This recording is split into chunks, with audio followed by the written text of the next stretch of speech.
I think we're all here and we are recording, so you can start whenever you are ready. All right. Today is September 19th, 2020, and this is the Historic Preservation Commission, and we'll do a roll call Chair Haley, here. Commissioner Berg, here. Commissioner Dunlap. Yes, here.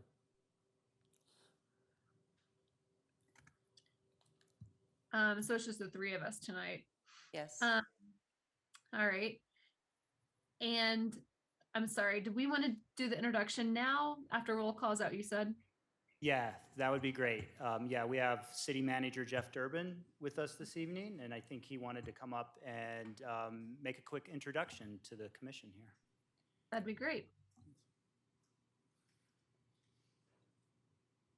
Can you hear me? Yes. Great. Thanks, Madam Chair, and you're larger than life in here, so just so you should know that. I'm glad to do this. It's good. Had a chance to talk to a couple of you before the meeting. I just wanted to stop in and say hello, introduce myself, and let you know that personally, historic preservation is important to me. A long time ago in my life, I did work for the state of Michigan. I was the historic preservation planner and did a lot of historic preservation, nonprofit work downtown Detroit, a city that's lost a lot of its history. So I've seen great history be lost, and I know how important it is. And we have this incredible program here, and Rob and I were talking before the meeting, and Amelia, that there's funds available, and we've got this reputation for doing good work, and I'm just really happy to be a part of it. And just wanted to say hello so you guys knew who I was. It's been a very interesting start here in Louisville for me. I started on December 31st, so spent a few months working pretty much on fire stuff, which was unanticipated, and then I had a personal accident that had me out for a little while, but I'm back. I'm excited to be here, and just wanted you guys to know that I take your work seriously and support it. And if you ever need anything from me, feel free to reach out. Anybody here can get in touch with me, and you should have my email address available to you as well.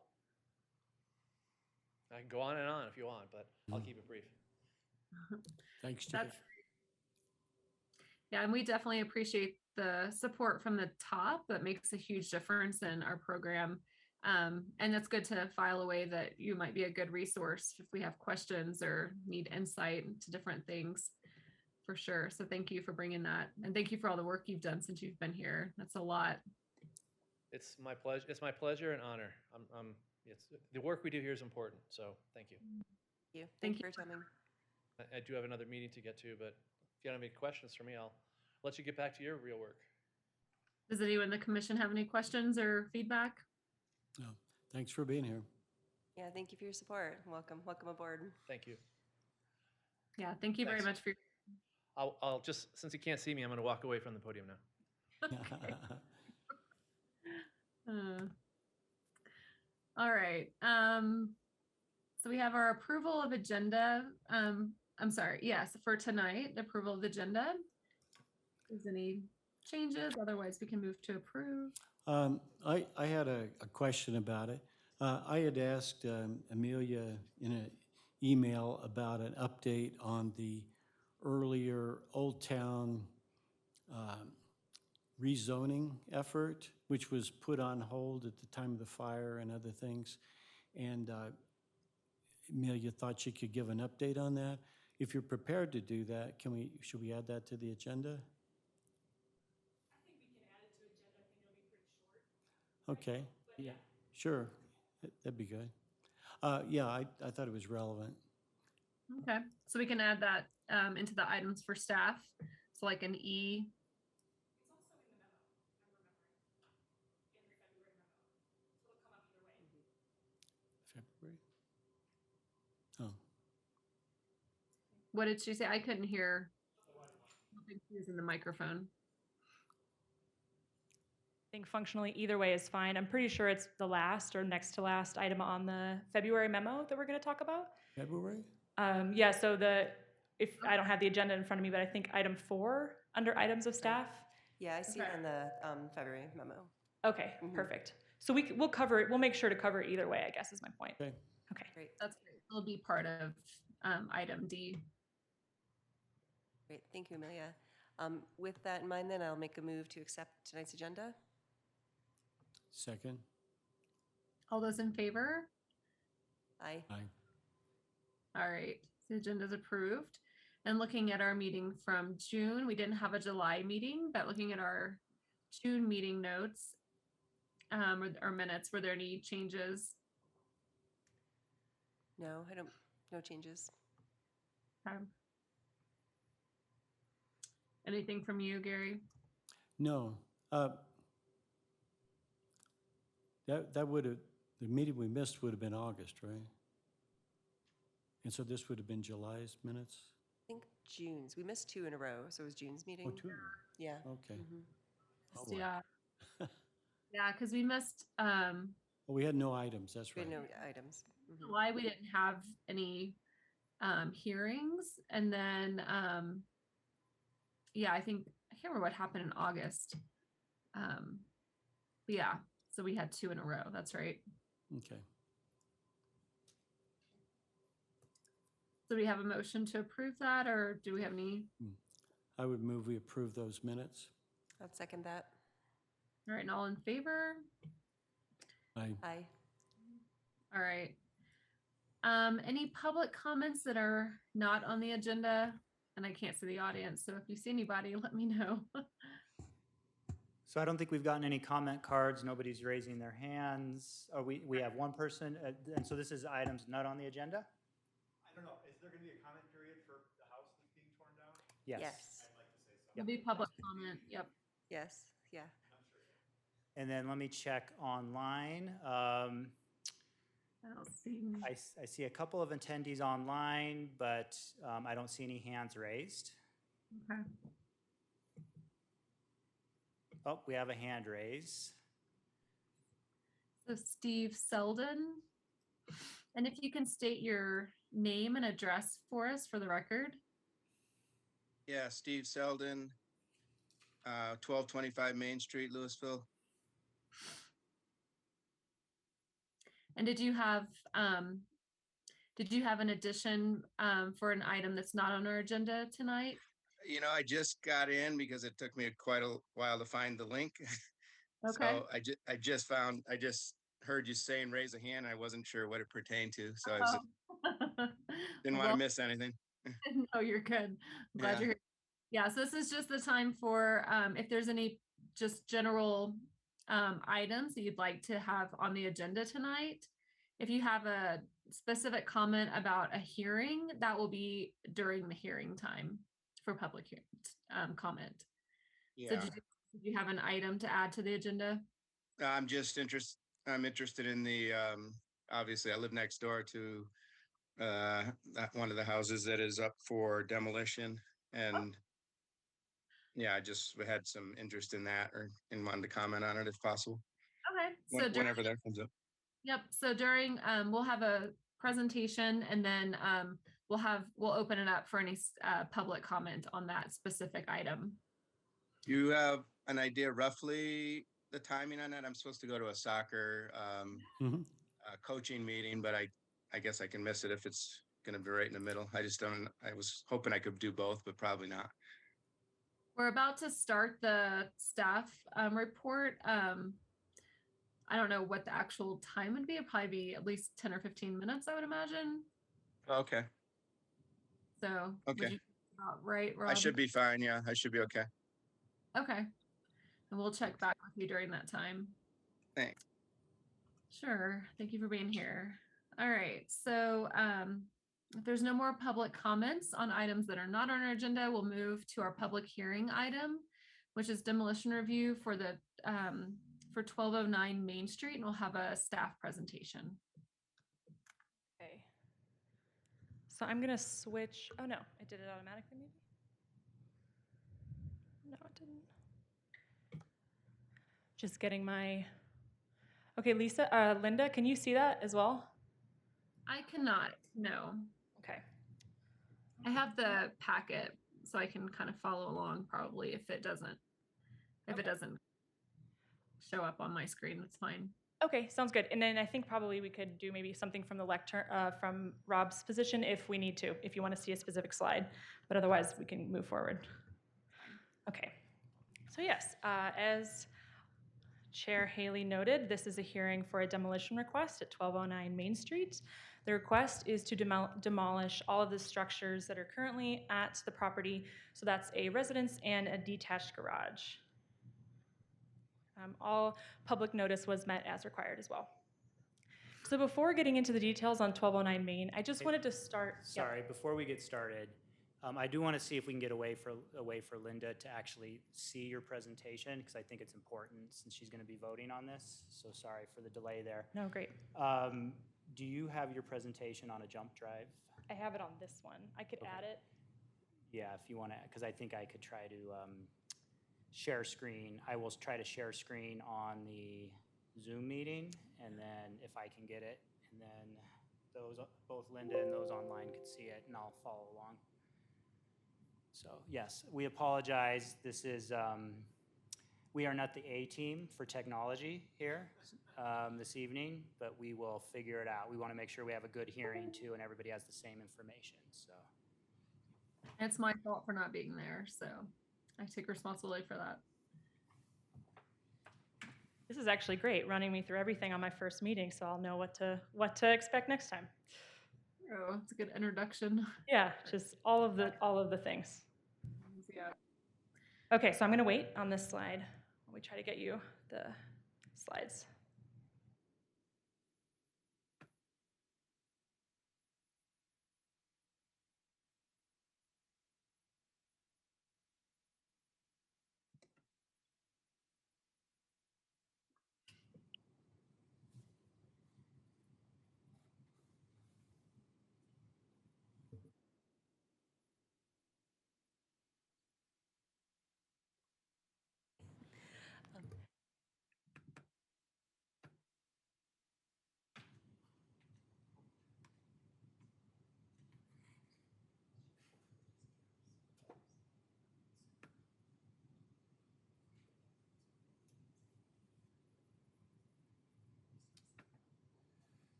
Sorry, I'm trying to do screen sharing from my computer, and it does not want to allow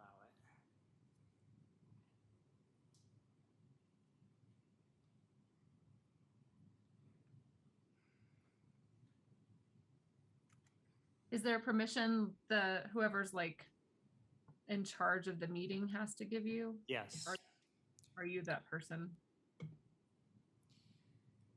Yes, I am that person. And I'm going to try logging on to on this.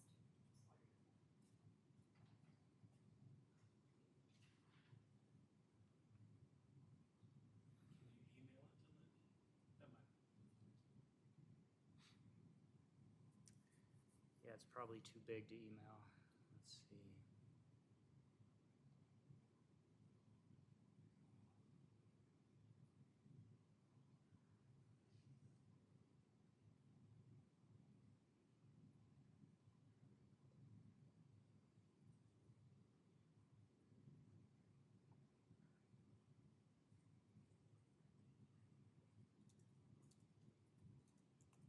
Recording in progress.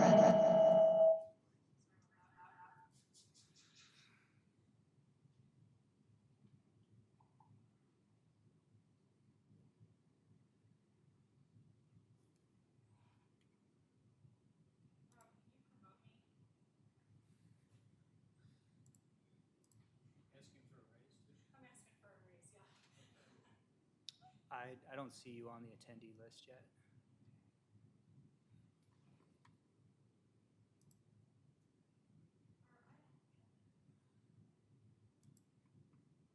I think I might have figured it out. Hold on. Nope.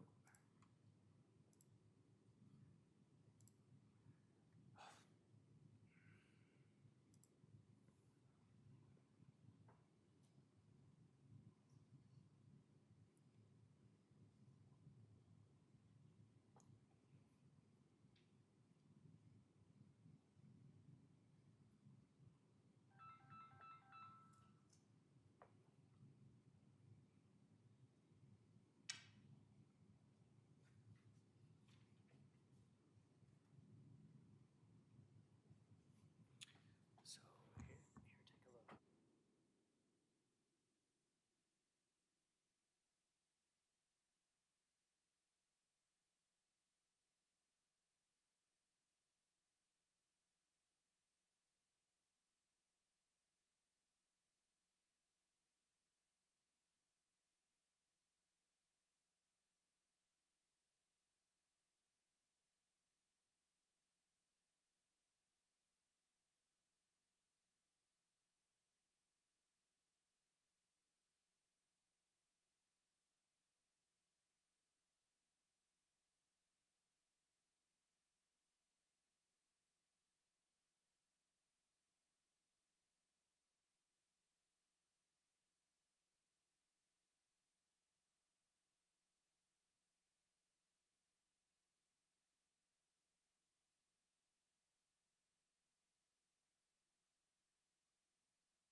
Linda, can you see the presentation?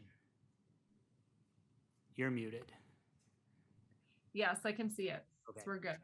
Thank you.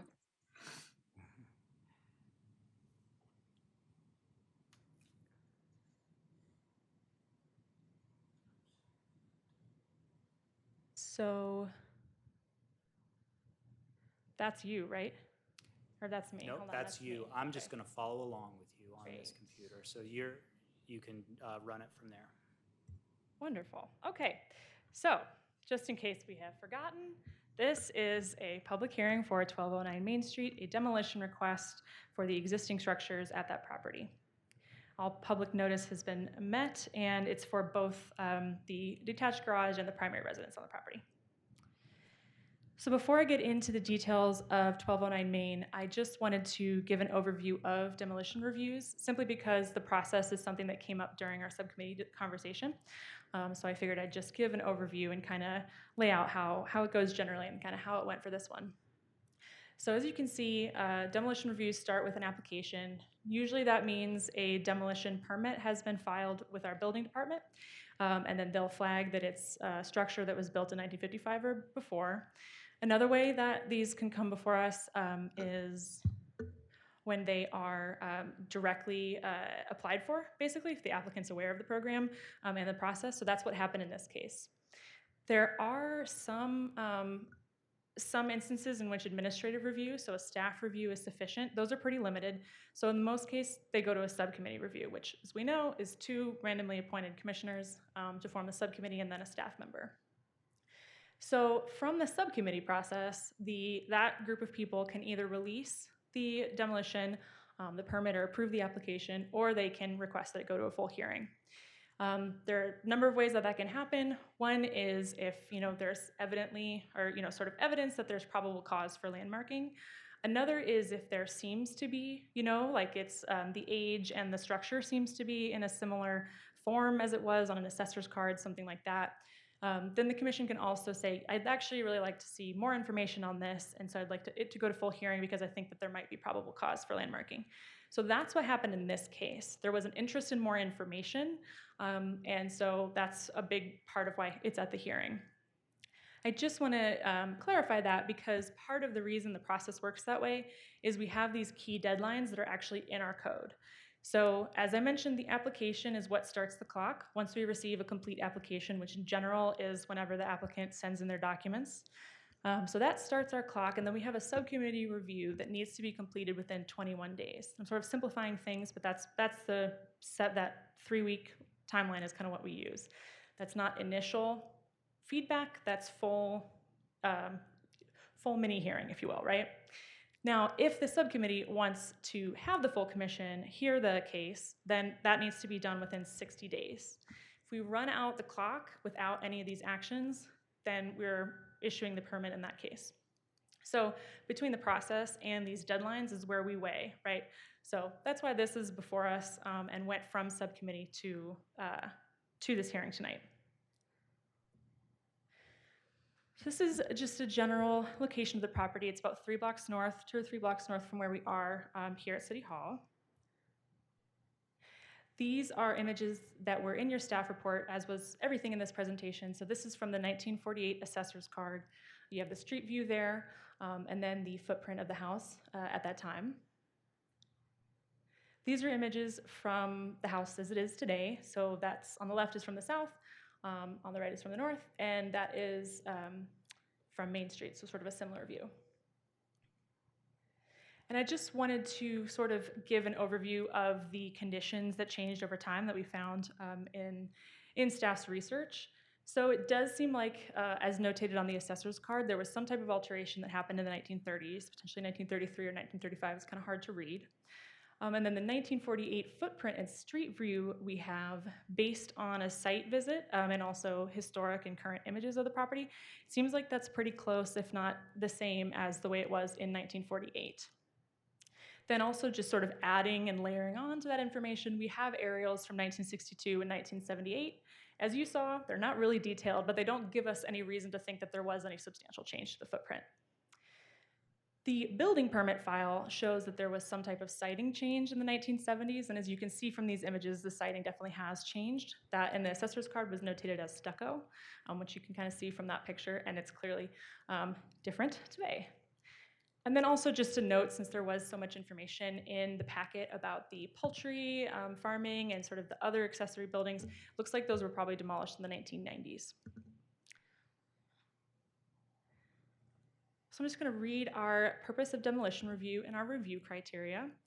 So this is to prevent the loss of buildings that may have historic and architectural significance and provide the time necessary to initiate designation as an individual landmark or to consider alternatives for the building. So the review criteria are the eligibility of the building for designation as an individual landmark, the relationship of the building as a potential contributing structure to a potential historic district, and then the reasonable condition of the building and the reasonable projected cost. So I'm going to be looking mostly at the first one because the Louisville, as we know, every hearing does not have any historic districts, and then we don't have really enough information on reasonable condition or reasonable projected cost of restoration. So the age of this structure is probably around 113 years old. As you read in Bridget Bacon's staff or history background for the property, it was probably built around 1909. And then as she kind of wrote out in greater detail, this house is associated with the Kalachi family. So when that family came to Louisville, this was the first house that they lived in. And as we know, Mike Kalachi is probably one of the more famous members of that family. His family founded the Blue Parrot, so sort of that long history that this house has sort of origins in. And then his brother continued to live at this structure, or at this property as well. So that's where we have the ties to coal mining, bootlegging, the restaurant industry, and the small-scale poultry raising. That's all through the Kalachis. As you read, there's also a long history of renting at the property, so many other people have kind of come and gone, but that's sort of the main nugget of significance. So in terms of integrity, I've kind of already gone over this a little bit, but the structure adds character and value to Main Street, and it does represent a common bungalow style in Louisville from the early 20th century. So it's really emblematic of the time in which it was built. The structure appears to remain in its original location and have the same footprint since at least 1948. And the design has also been maintained through the preservation of some of those architectural elements. So you can see the roof, the porch, and then also the locations of at least the front windows and doors seem to have stayed the same. And then as I noted, there have been materials from the siding that have changed over time since then. So the HPC may release the permit or place a stay on the application for up to 180 days from the date of application, in this case, July 29th. A full 180-day stay would expire on January 25th. Staff recommends the HPC issue a 90-day stay on the demolition of the house, which would expire on October 27th. And as I wrote in the staff report, the basic reasoning for that is that the applicant has gone through some of what I'd like to see in terms of documenting the house. But then the historic nature of the house is significant enough that staff is recommending some type of stay to kind of continue these conversations. So that's all I have. I'm happy to stay up here for questions. And the applicant is present. Amelia, there's never been an HSA done on this property as far as you can determine. No, so we truly don't know what the cost of renovations or repairs would be. Okay. Any other questions? Yes, probably some of the revisiting of the process here was from me. I and Keith were this appointed subcommittee. Keith brought up pretty early on that there was no history at that time created. There was nothing in the microfiche files for Louisville for this property, even though it's an old one. So we felt that there needed to be, for us to make a proper decision as a subcommittee, there should have been history. And I realize a lot of things have happened between the pandemic and the fire that have made a lot of things tough. So, but anyway, I wanted to see more what discussions happened. And I don't know too much about how those have historically happened between an applicant and the staff to know that historic preservation had really been considered because obviously the applicant put in a request, the application pretty early with little information about history and kind of stated that there wasn't any history that they would know except the siding had changed. Now you said that they prepared some documentation. So, and I know that originally you weren't handling this interface with the applicant, but rather Lisa was. So what happened? This came in July, the request. Was there a discussion between the staff and the applicant about the history of this? Okay, so I'm going to cover a couple things and let me know if this is on track. Okay. So I don't actually know, other than in the email chain, what happened before I started. But when I took over the review, by that time it had been decided by the subcommittee that it warranted a full hearing. So I was moving forward with preparing all those pieces, including working with Bridget Bacon to put together the staff report.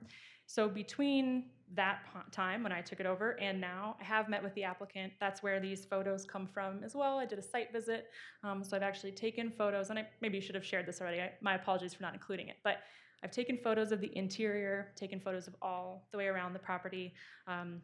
There were a couple of neat things that we looked at, including kind of a coal chute, and we sent those, I sent them to the museum to see if they were interested in having them in the collection with the applicant's knowledge. And so all of that has been done, and the museum is not interested in these particular pieces. And so those are kind of the things that I alluded to about, having already had some of these conversations. And in the course of that is when, that became clear that the applicant was familiar with the landmarking process and was not interested. So I think in terms of knowledge and in terms of at least the structural elements, we've kind of discussed all of those. I would defer to the applicant about, knowledge of history. I think that I certainly was not aware, I don't think any of us on staff were aware, that it was the Kalachi House. So that's kind of where that piece came up, if that sequencing makes sense. Yeah, And I just wanted to, I think you had a question about the timing and the process too, I think was part of your question. And I think that's why Amelia went over the 21 days. So oftentimes on subcommittee reviews, because we have a 21-day clock, if information doesn't exist as far as extensive histories, our museum staff can't create one within 21 days. Mhm. They typically can create one within the 60-day full commission hearing. And so oftentimes, if there isn't sufficient information within the 21-day subcommittee review, it does get bumped up if there's any thought that there could be any historical or social significance or anything else to warrant a review. But we don't really need to talk intensely about the process during this hearing. We can maybe have a separate agenda item on it. But the staff, in many cases, will not be able to get full social histories, full architectural histories in 21 days if it doesn't already exist. Mhm. Okay, so this historic evaluation was done by you rather than the museum this time? Nope, it's Bridget. Yep. Okay. Yeah, so exactly what Rob said. We just sort of Director Zucchero. Okay. Exactly as he stated it. So I sent it to her. She wrote the report, and that took her, the standard time is 4 weeks. So that's the time that she took to complete the historical Mhm. background that's in your staff report. And the museum doesn't have specific history or a history write-up of every house in Louisville. The only reason that we get them is if it's triggered by a demolition or landmark application. So that's one of the things, that's what one of the services the museum does is they dig through all of the information they have and create these for us. So it's very possible that just in the general public's ability to search the museum, like it's not easily accessible, but the museum has all that at their disposal. And once there's a trigger for a social history, then that's when she just puts that all together for us, if that makes sense. And just for the future too, some of them do have existing surveys that were done in past projects. So there might be a property that comes in that you get a history right away in that email, but this is just not one of those cases. Right. And I feel like that's fairly rare to have one during a subcommittee. Unless the subcommittee asks for more information, sometimes the museum can provide that for us. I would say an awful lot of the historic houses of Louisville are on that city database. Anyway, over time. And from two different sources, I'm not sure why. Some were done by the museum and some by Carnegie or whatever. Anyway, Sure, there's a long history of that, but okay. yeah. Thank you, Amelia. Any other questions for staff? No. All right, we'll have the applicant, if you would like to talk to us and just state your name and address for us. Hi, Dave Abel, 821 Mount Evans Court. And so this structure, we've planned this to actually be repurposed into multifamily, like it's zoned. And so we've invited the museum to come down, take a walk to the house. They declined, they couldn't make it. We did have Amelia come through. She came, took lots of pictures, talked to her about the history, and so that was it was good to have her there to kind of do that. And really, the reason why I'm here is that we'd like to just have that stay not in place at all. And the reason for that is that I understand the historic process and what it is we're doing, and that's not the way that we're going to go with the project. You guys have any questions on that? Does anyone have any questions for the applicant? Your stated intention in the application is to demolish this and build two Duplexes, correct. duplexes? Does that involve subdividing the land into No. 2 lots? No, it does not. It would be 4 units with 1 ownership and then rent it out, is that? Correct, right now, yes, that's the plan.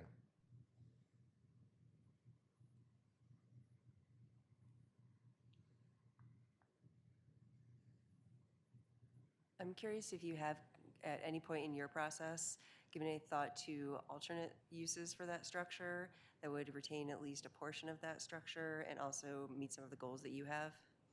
We've looked at it, and based off the purchase price of the property, we really need to get 4 units out of it.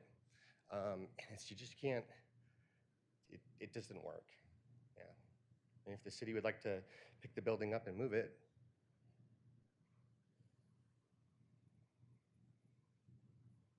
And so often the staff member meets with applicants and goes through with them the HSA process and the monies that are available for all of those steps. And I'm assuming that you have gone through Oh, those yeah. discussions. Mhm. Okay. And it's still, even with those incentives, that doesn't seem Correct. something it's that's not viable. something that we're gonna do. Yeah, it's not possible. Yeah. Yeah.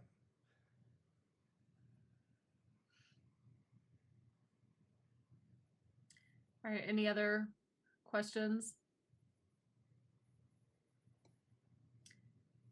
Okay, All thank right. you. Yep. And we did have a public comment that was emailed to us. We just want to submit to the record.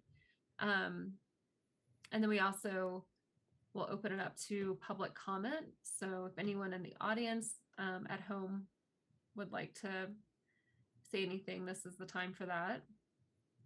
If Mr. Selden is still here, perhaps we can let him go first, if that's okay with the audience member. There was somebody online who was waiting too. Maybe Right. And that's Steve Selden. Steve, okay. I don't know if he's still might be at soccer stuff. Was there someone in the audience as well? Okay. Looks like he's Okay. still- Yep. Hi, Hi. And if you'll just state your name and address for us for the record. Steve Selden, 1225 Main, Louisville. Thank you. And you're free to speak. Yeah, I'm obviously just concerned about the, I didn't know about the that in-depth historical background with the Colachis. I know my house was the LaSalle's, and I know it's just basically a little bungalow. I'm from New England, Massachusetts. One of the things that attracted me to Louisville way back in the 90s was the the architecture and the feel of a small kind of New England village. So yeah, I'm just concerned. I knew the neighbors for the last 10 years where they were there. The neighborhood, it feels like a neighborhood. I'm just concerned with some of the buildings that have gone up recently in the old town. I mean, really kind of they try to pretend to be old town village type architecture, but doesn't seem to make it for me anyway, with a metal wrought iron fence with kind of faux old clapboards. Anyway, that's another story. But some of them are actually pretty nice. But when I heard this was going to become a duplex, that was concerning to me because I already have the fire station across the street, which is not too bad as far as commotion and noise. And when my son was young, he really enjoyed that. He's 17 now, so he used to scooter across there in their parking lot. Got booted a couple times, but someone allowed him to do that. But anyway, it just feels, I'm just concerned that it's going to be more of a economy type thing where people are just in and out for units. Um, Hard to envision what a fourplex would look like historically compared to what's there now. And yeah, that's my concerns. And that it could change the feel of the area, the neighborhood. And yeah, that's about it. All right.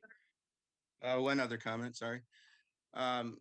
Just to note I knew the neighbors and I talked with the owner, and she informed me at the time, a little late in the process, but that it was going to be put up on the market. But I just like to note that it was put up, and it was put up for a bidding process over the listing price. So it was kind of voluntary to bid on the house 200,000 over what it was listed at. All right. Thank All you. right. Yeah, thank you for taking the time to join our meeting. Public comments always important. So thank you.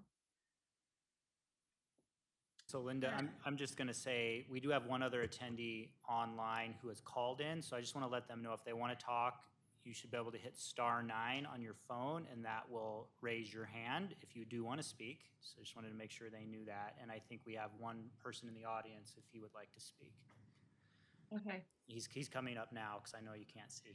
Great. We'll let the caller have time. So if you'll just state your name and address for the record, please, and then you can speak. Natsky, address 730 Lafayette Street. And I guess I would advocate against demolition. I don't know much about it other than what was presented here. And I moved to town in June, and one of the things that attracted me to Louisville specifically was the historic houses and the historic downtown.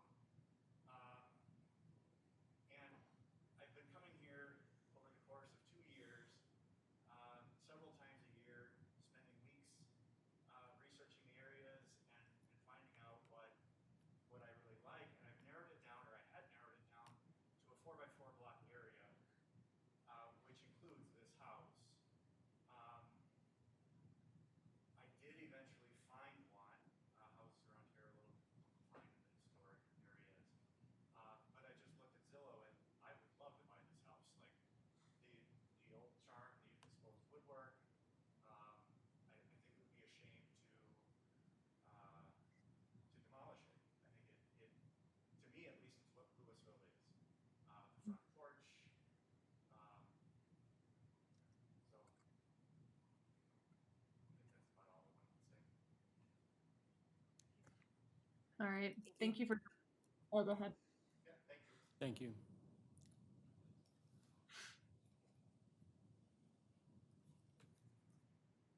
So Linda, there's nobody else in the audience, nobody online raising their hand either. Okay. I don't see anything from the caller either. So, okay. There was a letter submitted. Right. Maybe you're going to talk to that. We don't usually read it. We just submit it to the record. Isn't that right? Oh, okay. Yeah, we can- Yep. yeah, Go we ahead. typically submit it into the record. We want to make sure all three of you have a copy and have had a chance to read it. And if there's anything in particular you want to note in the letter, certainly we could. I just you- thought maybe it was an oversight. Thanks. Yeah, and you could enter it in, and a formal thing you can do is just enter it into the record for the hearing. Right. And I did that before we You did, had okay, thank you. people speak. Yeah. So, yeah. And this was specifically for someone that rents a house on the same block. And they were just in opposition to the demo, basically. So that's in the record. All right, so we will bring it back for discussion with the commission. So I think as staff pointed out, this definitely meets the 50 years or older criteria. It has strong architectural integrity, so it really, aside from the siding and maybe some and newer windows, that sort of thing, it's held its architectural integrity very well over the years and different residents within it. And it also has very strong historical significant social history significance as far as being part of the Clutchy family and connections with Blue Parrot. I think in the historical, like geographical context, Main Street obviously is one of the most prominent streets in Louisville. While we don't have a historic district, Main Street's just a pretty obvious historic entrance into Louisville. It's one of the first houses you come into as you enter from the north of Main Street. So, and then I think too, like the larger lot with a smaller house on it, definitely has part of that historic context of the ratio of like house to land. So that's something that would be lost in this process. So those are just some of the more administrative pieces of this structure. So so now it's just a matter of talking through everything. Right. So just wanted to thank you, Amelia, for working with Bridget to pull more history and give time for that to be uncovered, because it, right, sounds like we learned a lot more than we thought about the history of this building. You know, there's a lot of these, a fair amount, I should say, of these bungalows, kind of vernacular bungalows here in Louisville, and they really do kind of, I think almost more than any other style, kind of pull Louisville together. They're scattered in all sorts of different types of neighborhoods around town, which is, so it's always nice to see them because it kind of adds some unity to a town that has a lot of different historical styles, architectural styles, I should say. And some of them we only have a few examples of, which of course we want to preserve those as limited examples, but these ones really kind of add kind of a piece of a whole to our town, and in such good condition, of course, which is great to see. I do have a question about, you know, again, this, we don't have a historical district, but this is within the Old Town overlay. So would a new build be required to meet code criteria for types of materials used? For example, types of siding that kind of fits the look of the Old Town overlay area. I'm thinking in particular of a property that came up a while ago. There's a parking lot across from 740 Front. So it wasn't a demolition, but it was approved to move forward to consider building. And we really had to kind of look at the plans for that building to make sure they fit within the historical field. I was wondering if a new build here would also have to follow those criteria. So if I'm thinking of the right property, that was probably like a multifamily or a commercial? It was both. It was mixed use. Okay, mixed use. Okay. So they have, those are different standards. We don't have anything in the Old Town overlay or any of our zoning, I actually don't think, for regulating the structures of, or the architecture of residences. Okay. So We have. let's have, sorry. Yeah, that's okay. corrections. No, Yep. yeah, that's exactly right. I was just going to add a little bit of context to that. So within Old Town, we have the Old Town overlay zoning, and that does affect all residential development within Old Town. And it includes requirements for roof pitch to keep a lower profile house. It has a lot coverage maximum and then a floor area ratio maximum, but there's no material standards or any other design standards beyond that other than setbacks, FAR, coverage, and roof pitch. In downtown, the commercial district, we do have what's called the downtown design standards. Okay. And that does regulate building materials to try to make it historical or to complement the historic nature of downtown, but that's only in the commercial core. Right, okay. Yeah, I remember that now. Thank you for clarifying that. Yeah, for the record, yes, there is zoning. And yeah, I forgot about the roof pitch, but yeah, just to clarify. And this property is zoned for multi, um, It's RM, which Okay. is, yeah, allows duplexes. Is that right? Is that where you were going? Didn't mean to interrupt.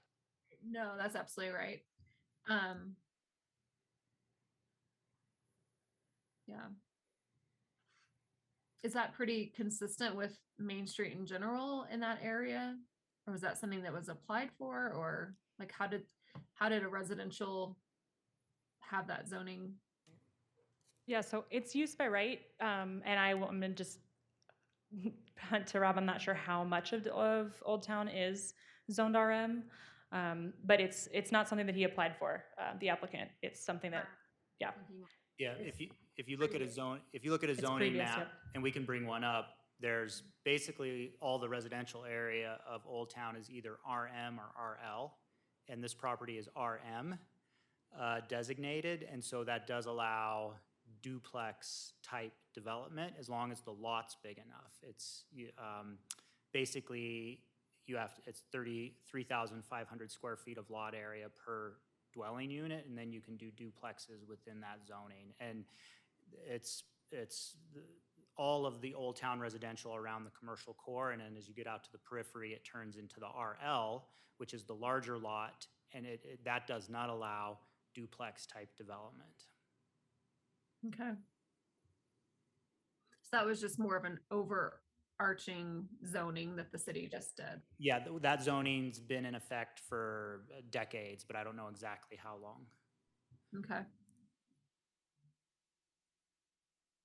Thank you.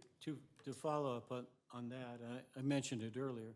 So I'm pretty sure from the work that was done by that study on the zoning that Louisville, unlike say Boulder, does not allow additional dwelling units or auxiliary dwelling units. And yet we're allowing 4 townhouses on one lot. It just seems like really contradictory. But I guess that's neither here nor there if that's what the Yeah. ordinance states. I think we'd be happy to talk more about the distinction between those.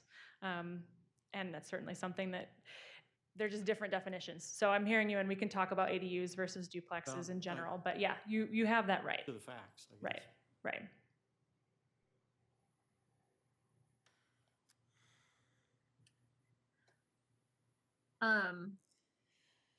Yeah, I mean, I think from just a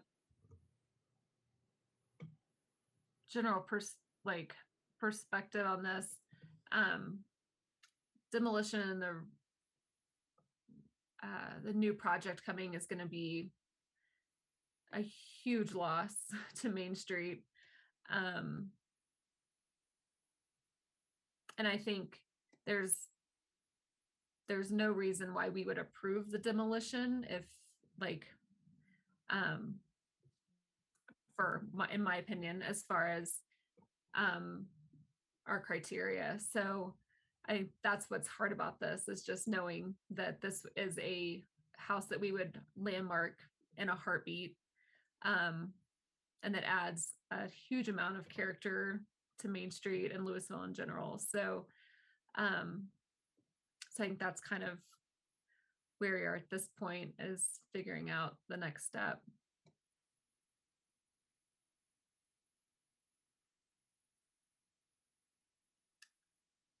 Sorry, we typically don't, there's usually not a dialogue, so they've heard, I mean, the commission can open up the hearing if they want, but it's really up to the commission, but it's not a dialogue typically in a back and forth. I've got one more thing to add about that. The reason I brought up the work on the Old Town rezoning effort was that, and it's not anybody's fault. I mean, fires happen and pandemics happen, that it's not gotten further along, but it really thoroughly canvassed the community who appreciated that this is an old town with old houses, houses on small lots, and that's what they love about Louisville. And it really echoes what Steve and Brad had to comment about this demolition. So I was hoping that there could be more options for the applicant than what they have now with this property. I don't know if that's possible through accelerating that rezoning or variances or anything, but I understand the applicant doesn't have too many options when they paid that money for this property. But on the other hand, it's a loss. So I guess that rezoning isn't going to happen in a month. No, and the rezoning isn't, that's not an option at all. Because that would be like retroactive also. So that's not, but I think the stay, that's the chance for any discussion and just the chance for second thoughts and new ideas. So, I mean, that's kind of where we are right now. So the typical stay would be 180 days, so leading us into the end of January 23. But the 90-day stay is a few weeks away because this has been a process, especially with finding the other history. So thank you for your patience with that.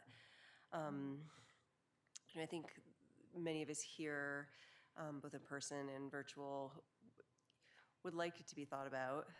Again, now that you've heard more from the community regarding the importance of this individual house to the overall feel of the community, and to those who live here and value Louisville for what things like this structure bring to our town. So I think that's probably where the commission is right now, is weighing, and that's one reason we have these meetings, is so that people in the community can weigh in, and those of us who kind of do this month in, month out also can maybe, I know you've spoken obviously with Amelia and she's at your house, and thank you for opening that up to her and letting her take pictures for historic record. But that is also a point of these meetings, so that the whole community's voice can be heard, or at least those who want it to be heard. Right. And so staff recommended the 90-day stay.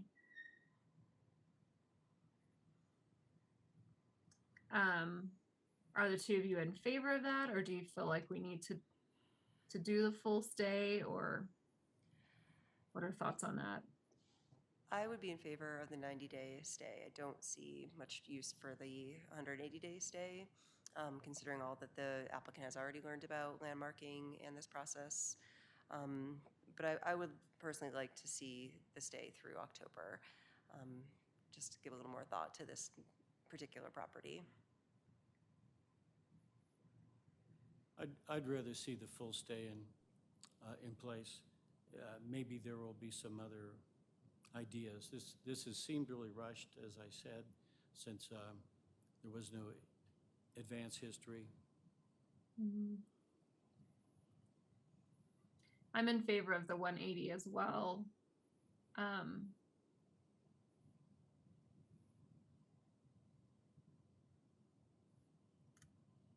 Yeah.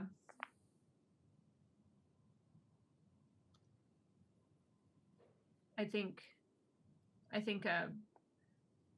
going into October, there's no time for discussion. There's no options at all. So,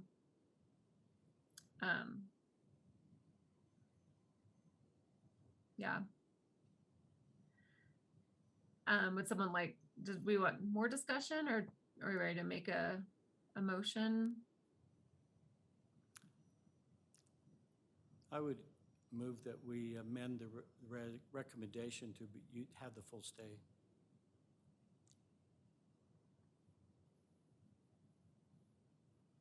Okay. And then what do we do? And I'm assuming, Chrissy, you're probably not going to second that. Can can I second it before a roll call? Yes, you can. Okay, so I'll second that. And then we'll do a roll call for our vote. Okay, Commissioner Dunlap? Yes, for the stay, full stay. Yes. Yep, so just to be clear, the vote is for the 180-day full stay. Commissioner Berg? Nay. Commissioner Haley? Yes. So with just 3 commission members, it requires 2 votes to pass. So it did pass with a 180-day stay. Okay.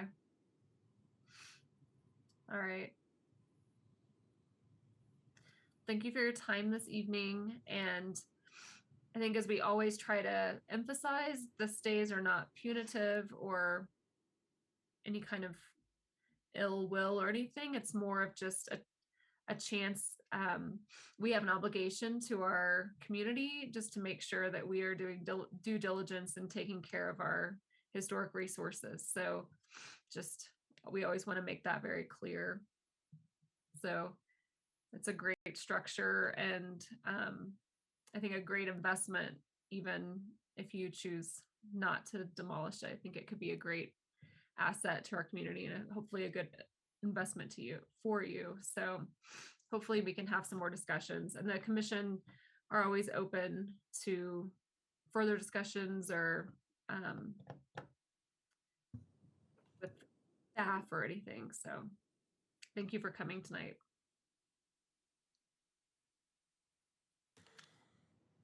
All right, so our next item are items from staff. Many items from staff. I'm sorry, no, discussion direction items, sorry, for the historic structural assessment policy. I wasn't back on my page yet. So we will have staff lead that. Okay, so I'll wait for confirmation that you can see Rob's screen. Linda, Chair Haley. I can see it. Thank you. Absolutely. Okay, yes. So the next item is this discussion direction on historic structure assessments. So staff is bringing this forward tonight because the HPC had requested clarification on whether HSAs are required prior to landmarking currently, and then also had requested more information in general on the role of HSAs in preservation. So the goals for tonight are to describe the current regulations, and then also for ideally the commission to provide staff with direction on any desired policy changes or resolution updates. So this is covered in much greater depth in the actual report, but just a reminder and an overview. Staff found that HSAs are required prior to designation pretty clearly in our regulations, but a finding of probable cause is not. However, probable cause is the only way to get funding from the city. So effectively, they're probably kind of both required in some sense. So in the past, HSAs have been financially supported by the city since 2010. They have been required either before or after designation, but in some way as part of the landmark process between 2012 and 2019. Then in 2019 is where the requirement that we have today to have an assessment completed before designation started. And then since 2012, there has been language in for an exception for good cause is the way that it's written. And so that would be an exception to the requirement to have an assessment prior to designation. Just some general considerations on HSAs. So they can certainly, of course, inform grant requests. That's probably their most common use, either for grant requests or for specific projects for rehabilitation, preservation, restoration. They can also identify necessary and impending maintenance needs. And then they can provide historical information on the structure, as we know. So additional things that the actual structure itself can tell us about its history. So A relates to HPF requests here in the city, and then B and C can theoretically inform decisions to landmark. So as staff was putting together this research and this information, we kind of identified 4 key issues. And I am going to go grab my packet to read them off.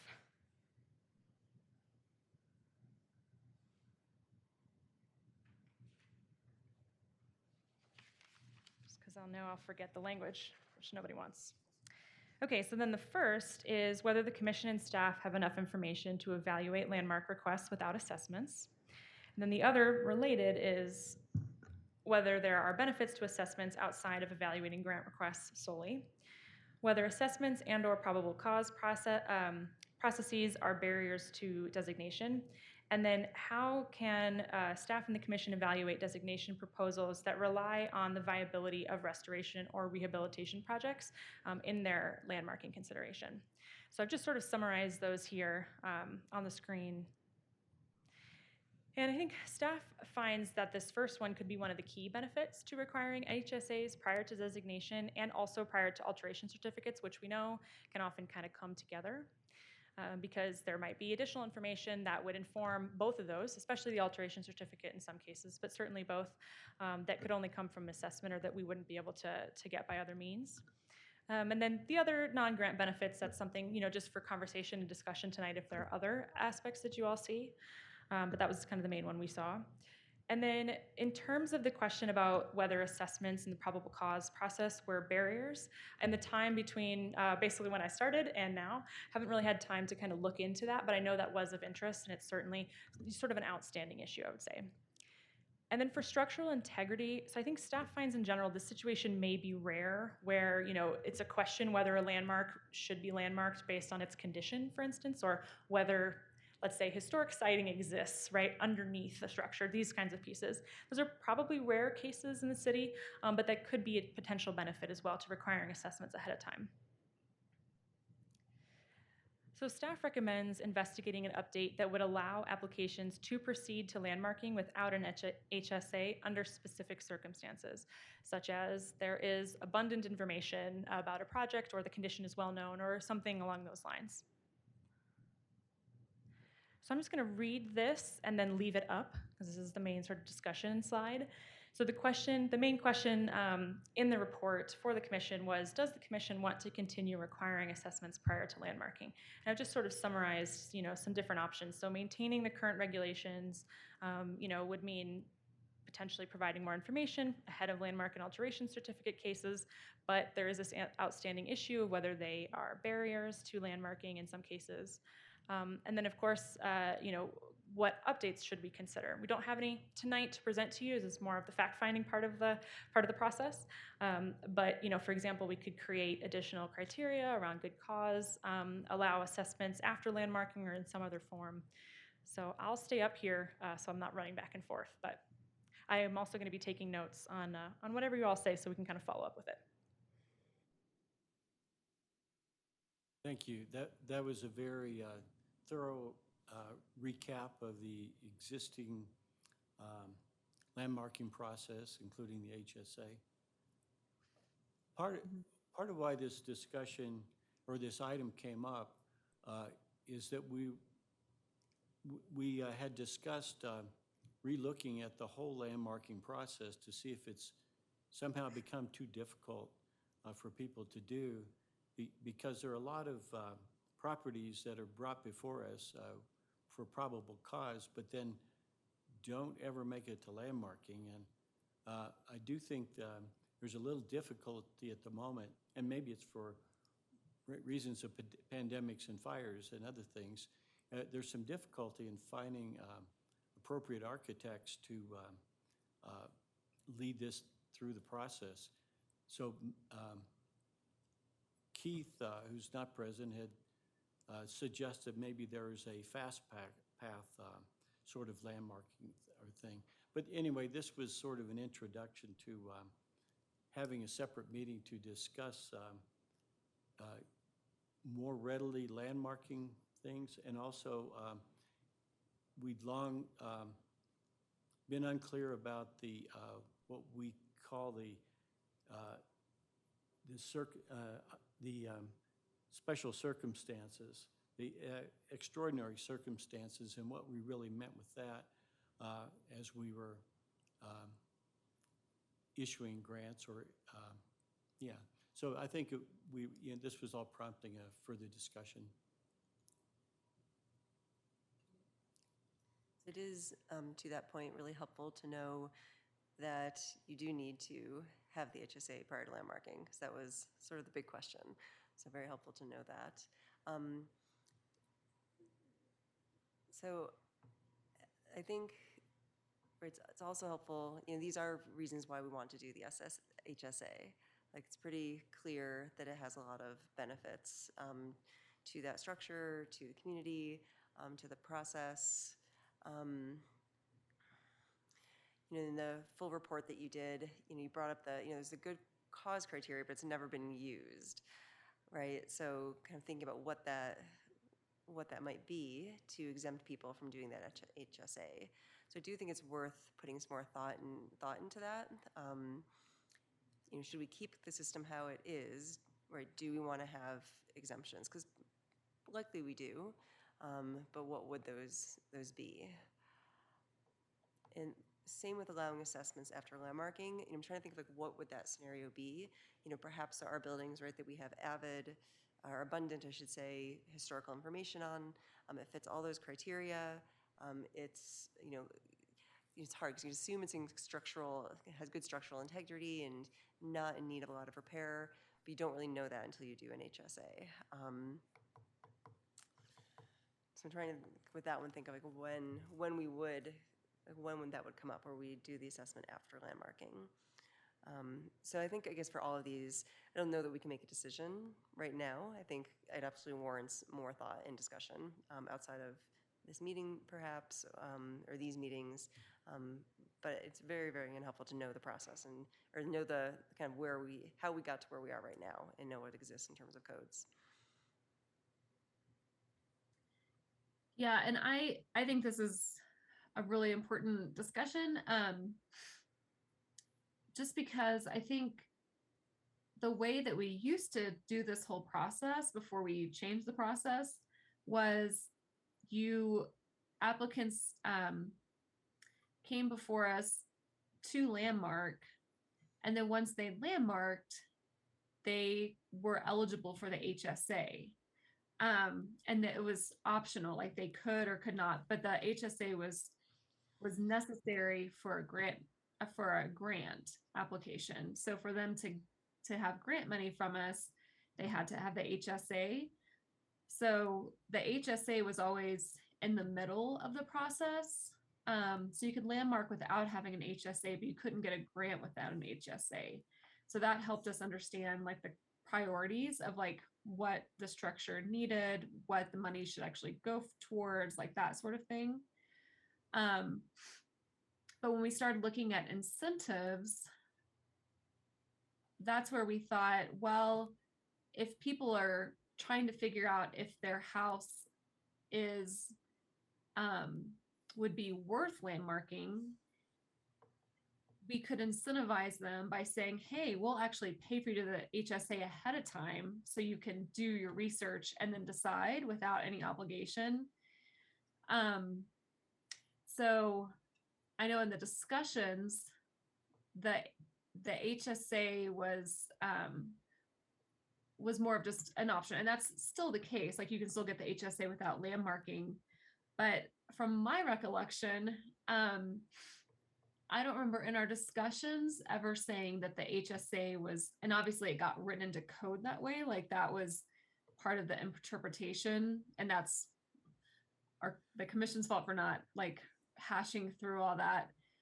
But I didn't understand it to be the HSA was necessary for landmarking. So, or part of the process. I was under the impression that they would have two ways of landmarking. They could either apply for an application to landmark and then go through the regular process of HSA grant application, or they could do the HSA and make their decision and then move through the process. So, so I think that's just I think it's good that we caught it and just can figure it out, because obviously we've been getting, we're still getting applicants and we're still, people are still going through the process. But I think if for any reason it's a hindrance or becoming, if it's a hindrance for any reason, whether it's just one more step or instead of just going once through the process, like instead of going to a hearing once, they now have to go like multiple times. Like just any way that we can make it simpler, like that's always our goal. Like that's why we rehashed everything in the first place. So so anyway, I think it's something definitely we want to consider. And I think this is the benefits of having some of our commissioners go through the process is they caught something that we probably I was not aware of. And we definitely, I think there are benefits, like they said in the presentation, like definitely, knowing the condition before we landmark is beneficial, but I feel like for the most part, most of the homes that we've seen are in reasonable condition. So I don't think that we're opening up too much risk with that. And then the other risk is that we're not going to get as many HSAs, because that's what we saw as a commission is like, even if someone does an HSA and chooses not to landmark, it triggers that historical write-up from the museum. We get photos, we get documentation. And so whatever happens to the home, we now have a kind of a more formal record. So that was what we saw as a benefit and reason that we would invest in the HSA regardless. So if they landmark and are not required to get the HSA, like in the past, like we could potentially lose out. I'm sorry, the historic write-up has nothing to do with that. It's more of the historical assessment of like taking the photos and getting the nitty gritty on the structure. So not the museum. Sorry about that. But yeah. So anyway, that was a long-winded answer, but I think this is definitely something that we should look at and evaluate. I think those are really valid considerations on both sides that you shared.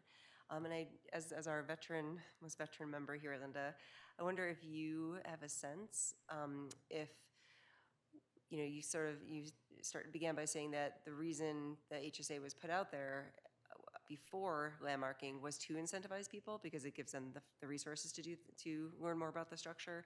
Do you have a sense that that did increase the amount of people landmarking? I mean, you've been on this committee for far longer, kind of seen maybe some trends, or do you now feel like maybe it's disincentivizing people, or maybe you just don't have a sense of that? Yeah, I don't know. I mean, I would say I'm sure there's some cases of homeowners that would say, the house is structurally unsound or unsafe or, whatever. And so, yeah, I don't know, like specific, like if I've noticed an increase. So I think that's where staff would probably need to like look at the numbers of kind of who did what and how it worked, or the difference between when it was the previous way and how it is now. Yeah, I'm not really sure. And again, it's kind of hard to know too, because knowing now that they were required to HSA first, I don't know, it's hard to know. Also, So- just for clarity, I do think that what we found was that since 2012, they've been required regardless. So allowed after. So yeah, you're right. It would be hard to track that because of that reason. Right, exactly. So there's not, it'd kind of be it would be kind of hard to even know. Yeah, and again, I think I thought that they were choosing that route. Right. Like, oh, these people are thinking that this is a good way to explore our program because they're getting, but maybe too, I don't know if more people were like, oh, there's an HSA. I don't know. Right. Do we have more applications in general after 2012 than we did before? Like, could we correlate that to having the HSA Right. first? Could be many Yeah. things. Yeah. As far as that 2012 division, going back to, there was a statement that maybe the HSAs were not required in the municipal code, but it did have a statement that all properties shall be evaluated for physical integrity. So while it didn't specifically say historic structural assessment, it was a physical integrity assessment. So it's sounded like it implied an HSA even from the start. For landmarking, not the grant Yes. application. For landmarking, yeah. Yeah. So just for clarity's sake, I think if you're referencing 2010, that original, Mhm. so the way I gave you an excerpt, the way it is in the original code was that was one of the options that you could apply for a grant after landmarking. So you became eligible for a pot of money that could be applied in like 5 or 6 different ways, and that was one of them. I'm just saying that it looked like the landmark required properties to be evaluated for physical integrity, so maybe it didn't specifically spell out HSA, but Yeah. certainly would have implied it to me.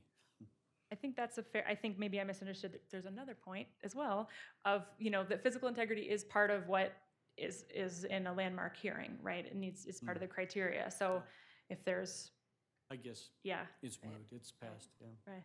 No, but I do think it's relevant because today physical integrity is still part of landmark criteria. And so I guess that's a good example of another potential assessment benefit. Right.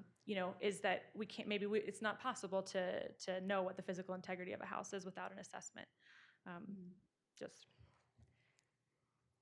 Yeah, and while it would be nice maybe to have a good cause criteria like listed there, or ability to path a landmark, still in all, we're pretty much aligned with the state and federal landmarking, even though we're not officially, a Louisville landmark property is not federally landmarked.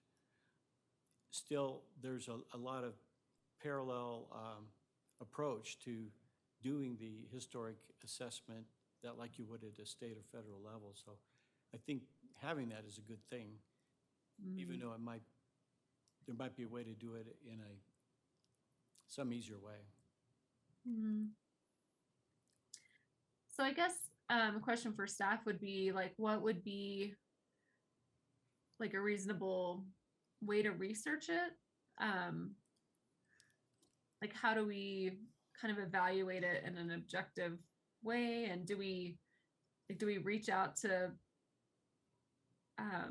residents who have gone through the process at all, or like what's the next step for like looking into it deeper? for the barriers specifically, I'm Yeah. guessing, or just, yeah. So, Just like general, like, I mean, we've been doing this for a while now. yeah. So, how do we evaluate it in a way of figuring out like, do we need to change it or is it working? And like what are the next steps, I guess? I think so. So it sounds like there's interest, right? Pretty clearly in pursuing this and continuing to pursue it. And I think that some type of exit survey, post-exit survey would probably be, I mean, as I've thought about this, that's probably the next step for staff to take from a research perspective. I think that the variables that go into everything from 2012, I mean, it'd be probably too hard to really get good findings from that. Like, if 2013 has a bumper crop, but maybe that's when we're really, advertising well or something. It's pretty hard. So I think what I would do, for example, is look at, any property that's come in for probable cause. Have they completed the assessment? That'd be one question. Have they gone to landmarking? Trying to follow up with those folks in the last, let's say, 3 years, right? 3 years from 2019, maybe a couple years later, see what we can get. That will take time. I don't think that's going to be an October hearing, just to let you know. But that would be my next step, because I think we've looked back at from the regulatory perspective. I think we probably not fully exhausted, but probably close to exhausted the information that's out there for HSAs. And that's something I think I've heard discussed since I joined the committee, which is, right, let's kind of go back and see what's happened to, we know which ones have been landmarked, but why have the ones that have stalled, what kind of happened there? And it could be many things, but I think that is a great place to start. Because it sounds like we really do want to kind of think about this process and see if it's still working. It's a good process. It's worked well so far, but can it work better? All right, that's a good point too. Like talking to people who are kind of stuck in the process somewhere for whatever reason. Stuck might not be the right word, but just paused. Mm-hmm. Yeah. So, I would just say, I mean, I feel like we could also just, as new applicants or potential applicants come in, we could just make a practice of simply asking them. I know it's completely anecdotal, but I think we could just say, hey, are you interested in landmarking? And when we say that, we could ask them, we have this requirement for an HSA. Do you feel like that's a barrier? Would you be willing to landmark without it if that was an option? So we might be able to just start asking people, frankly. Might be an efficient way to do it. So we can ask past applicants, we can ask future applicants and try to get an idea of if it is a barrier. And all of you, probably could ask, if you think of it as you're talking to different architects and homeowners, is this an issue to you? Are there benefits to it? We could try to, just a very unscientific way to do it, but I think our program's small enough and we have so little contact that maybe we just do start asking around. Yeah. I think that's it's yeah. Go ahead, sorry. Okay, thank you. Yeah. So I just want to recap though, so I can be moving forward as clearly as possible. So there's interest in looking at the assessments. I also heard, and probable cause, I also heard interest in landmarking process overall and what that process really looks like.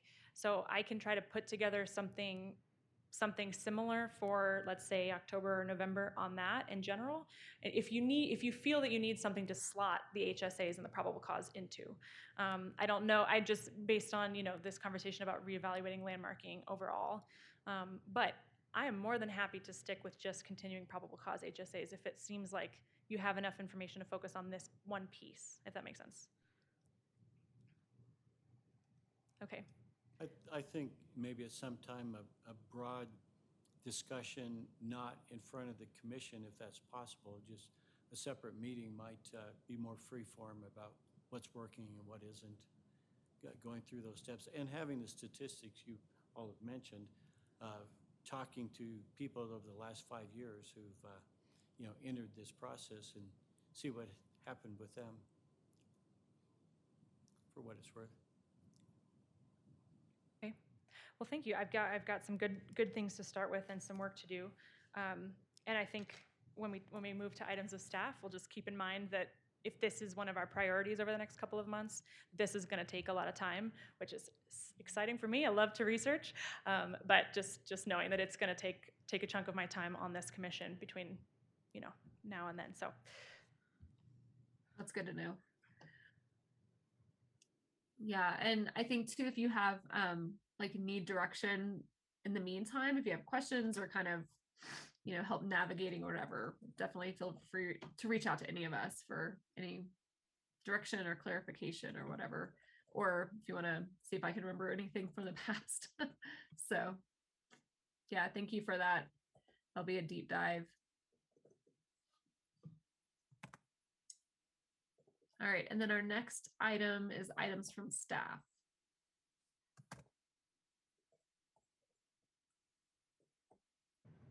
I don't know why I left. That was silly. Okay, switch over. I'm wearing my comfy shoes next time, by the way, just for the record. These heels are killing me a little bit. Okay. Staff in the past have just sat at the table. I can't see you, but. Well, we also forgot the microphones. Is that right, Rob? Yeah, we could probably plug in the microphone for you and make it work, but we've had so many technical issues tonight, I'm a little afraid. Yeah. Right, So don't I change think we're anything. Yeah, I'll survive. A little 8 p.m. levity for us. I'll be okay. We'll do some yoga later. Okay, so items from staff. So I'm going to do the subcommittee updates, and then I don't know actually how you like to do these. We can pause after each one for comment. Just direct me, I guess, for how you want to do it.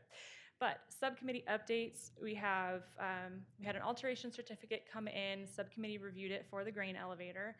So the work that they were proposing on the sign, so you can see it just in that image, was approved in an alteration certificate in 2015, but it was one part. So we requested that they go through the process again so we could issue an alteration certificate just for the sign. And they also went through our course, I'm blanking on it, but the Economic Development, Economic Vitality Group, and they did get approved for a facade improvement grant. So that's kind of what triggered the alteration.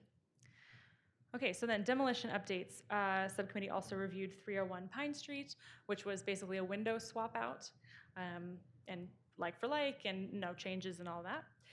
And then a referral update. So this was from the Economic Vitality people, whose name I've forgotten. But they have the facade program, and so Singing Cook is going to be doing sort of a painting and a cleaning. And so I sent Austin Brown some information about how to do that, from a preservation perspective, because Kim Bauer hooked me up with that, which is really awesome. So she's been very helpful. So other items. We've got 3 on here, and I just wanted to start with the landmark plaque ceremony. It's my understanding we actually haven't had ours yet in 2022, so I do want to make sure we get that done for the folks who need it. So I don't know how this has been done in the past, but I was thinking I could send out a doodle poll for slots in every October Saturday, and then see when we get a hit for 2 people, and then offer those to the recipients. If that works for everybody, I'll send that out ASAP, so we can hopefully get that done. Okay. And I think were the past ones, were those on weeknights or were those on a Saturday? I can't remember now. Those Does anyone were else- on weeknights. I think Yeah. I think Friday. The last one was supposed to be on a Friday. But that I just believe the ones before that maybe was on a Thursday. Yeah. So yeah. The last one I went to was in 2018, and it was a Saturday. Right. So I have some old news. Okay, so I can redo that for weeknight, do you think? Right. We did do the other ones in summer, so there was more light, which helped. So I think that's the tricky thing. Like getting into October, a Saturday might be preferable, so that so that people can go during the day, so it's light out. right. So that's everything I was going to say too. Oh. Is I did do the evenings, but now that we're more into fall, we're going to run into just darker. So yeah. So if Saturdays end up being tricky for some reason, I guess we could potentially open up if we did it earlier in the evening, like 5-ish. We'd probably have enough light for a little bit. I think daylight savings is that weekend of like November 5th, I think. That's pretty fast turnaround. But anyway, Saturday is totally great. I just wanted to throw that out there just as history of what the times were. So go ahead. I'm sorry. Oh, no, perfect. That's great. So I'll do Saturday for now, early afternoon as a second option. Sure. And then we'll be prepared for the spring when there's light at night. Okay. So then commissioner recruitment. This is another thing I want to make sure I focus on, just because we do have 4. It gets tough with people being absent and all that. And so I just wanted to share up here on the screen. I had, it's probably a better way I could have presented this, but I just had some points on benefits in particular and eligibility, and I'm trying to put something together that we can send out in a flyer form. And so I kind of had 2 questions. One, if you can't read it, I can read out loud a little bit just to see if you have other ideas for me to add, reasons why you're here, why you think it's a great program to be involved in. That would be great. And then my other question is, I'm going to be putting these flyers together to send out to various listservs and groups. And if you all would like a copy, I can certainly send one to you too, if that's easier for you to kind of talk to the folks in your circles. So I'll go ahead and read the benefits. Would you mind reading it? More That'd be than great. happy. Yeah, I'm looking at that, and that's super not helpful. It's pretty far away. Yep, it's pretty far away. Okay, and on my screen, it's like completely blurry. So we'll leave the eligibility aside, but the benefits, what I just sort of whipped up quickly for fodder is support your local community, work on a team of volunteers who share your passion for all of these things, preservation history, et cetera, shape preservation policy and engagement. I don't know what that means. That needs to be reworded, but I guess be directly engaged in policy issues. And then the last is, gain access to educational and engagement programs through the state office as well. So I'd like to try to, I know you all have done that in the past, but I want to make sure I continue what you all have done before, attending conferences and that kind of thing. So open to other ideas. Who does that information go to? Is that part of what's on the city website where people might choose to volunteer? Exactly, yeah. So I talked to Meredith Muth, and she suggested sort of the basic things we do, newsletter or sort of quarterly newsletter, I think it is, utility billing, insert, website, Facebook, that kind of thing. And then this is not an official list, but I've been thinking about, where to look for people who would live in Louisville, because that is a requirement. So that's up in the eligibility that you're a resident of Louisville, but also who might have educational or professional backgrounds in some of these topics. So I was thinking, there are some specific groups of professors who live in Louisville that could kind of target those listservs. There's Daughters of the American Revolution that's I'm a member of, so that's why it occurred to me they're very into volunteering and getting their volunteer hours. And of course, do have many of them have a historical background. And then, so I have a whole list, but that's kind of just an idea of where this would go.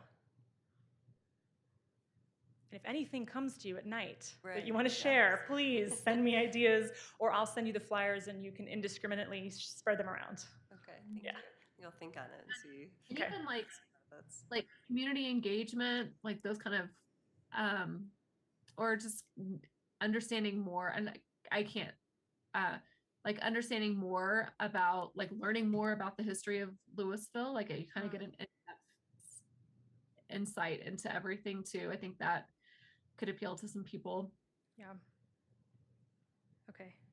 And I'll also just send this out to you if that would be helpful. Yeah, It sounds I like think it'd be good to see it and be able to think it through a little Makes bit, sense. so we don't Really. be saying something that sounds different but is redundant, or Yep. try to find things that are unique to say. So it'd be nice to see it. Yeah. Thank you. That would be great. Like sending it to like local, even though like local architects or engineer or whatever wouldn't necessarily, that doesn't mean that everyone in their company lives in Louisville, but there's probably some that do. Even kind of targeting like actual businesses that have experts that we could use as volunteers might be a good outreach also. That's just kind of an aside thing, but No, great. Very helpful. yeah. Okay, good. So I'll send this as soon as possible because I think I wrote it up there. Yeah, so the application becomes available October 3rd, which is like in 5 minutes from now. And then November 10th is when the applications are due. So I'd like to try to stick to those deadlines, see if we can get a crop of people. But I think we've also been able to extend that and appoint, because if we don't have a full commission, so there might be, but let's be hopeful and aim for November 10th. Okay, so then the last part is the 2022 goals memo. And I just put it up on the screen. Hopefully that's a little more legible. I'll read out, and then I think most of these are, I know about some of them, but most of them might be you all, so I'll try to get out of the way. But first up is the coloring book. So it says, moving forward with coloring book, finding ways of promoting the book, incorporating already completed drawings for outreach efforts, 2 versions of the book for children and adults. So I'll turn it over to you all, and I do have those images if you want me to bring those up. Thank you. Do we have time? I think a couple minutes. That's okay. So I guess we'll just start with a review of where we are. So the subcommittee started meeting, I think last spring. So spring of 21.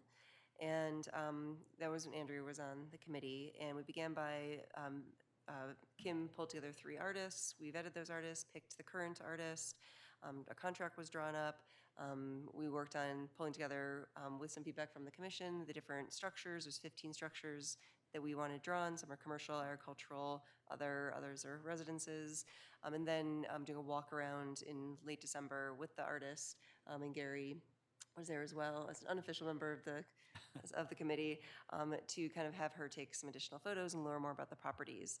Everything, at that point, there was a draft, which I think we brought to the larger committee. It was at the Louisville, the grain elevator. And, but then everything sort of was on pause because of the fire. So we've kind of picked that back up now with Gary on the committee, and the artist has given us quite a few drawings that we are reviewing. We has set up a time to meet with Amelia, the committee, Gary and I, the subcommittee, and Amelia, to kind of talk about some bigger picture things and where to go next. So some things like for example, the printing, how much, funding we have for printing and printing options, things like that. So we did want to show 2 drawings to maybe get some feedback from this committee and on some kind of drawing specific, these are drafts, and we do have the availability to have maybe some edits done, but we need to review the contract with you, Amelia, to kind of see what that, that contract enables with revisions. And actually, let's switch over to your screen, Rob. So, because Linda's the only person who hasn't seen him, I think. You should be there on the PowerPoint. Yeah, they're after the memo. Slide 24 of 27. So I'll look into printing. I'll try. I know we're just got a few days. I'll try to look into printing options before our meeting. And then you also just said the actual contract for edits. Yes, the contract's in the Dropbox. Yep, So I we have will it. put together sort of an agenda for our meeting, or just kind of like topics to discuss. So I'll get that to you in the next couple days, so you don't have to worry about remembering all of this from tonight. You can take one thing off your plate. But Gary, what else did we want to? Well, part of the issue is that we like the drawings that Satya has done.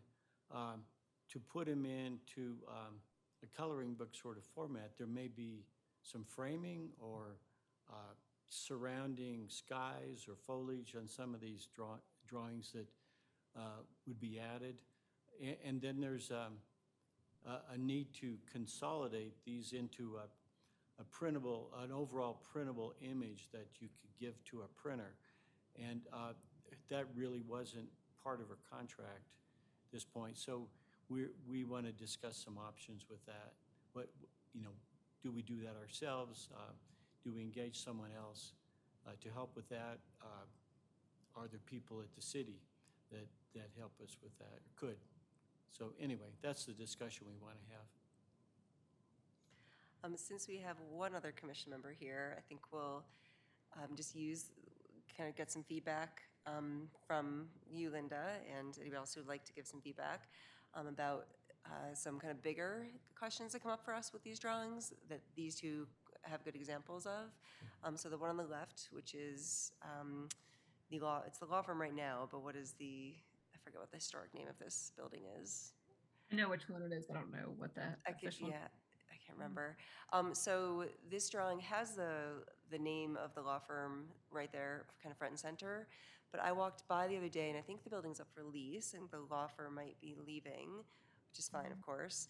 But it's a good example of something we've seen in a couple of the other drawings where there's sort of these contemporary images included in these historic structures, and those contemporary things come and go. So for this one, it's the law firm sign, but 740 Front, for example, the saloon, right now it currently has a fence there that sort of hides some of the tables. You can kind of picture the front of 740 Front, and the fence is sort of near that statue of the biker. But that was drawn into the drawing, and with that fence there blocks the historic side of the structure, which is what we're trying to promote with this coloring book. So Gary and I think, as only 2 members making these decisions, want some bigger feedback of would that be the type of feedback that you would like to see go to the artist to say, hey, let's try to remove those pieces if possible. Yeah, I would think that those more contemporary features, like, because the name, the sign could definitely stay, but the name doesn't need to be on there.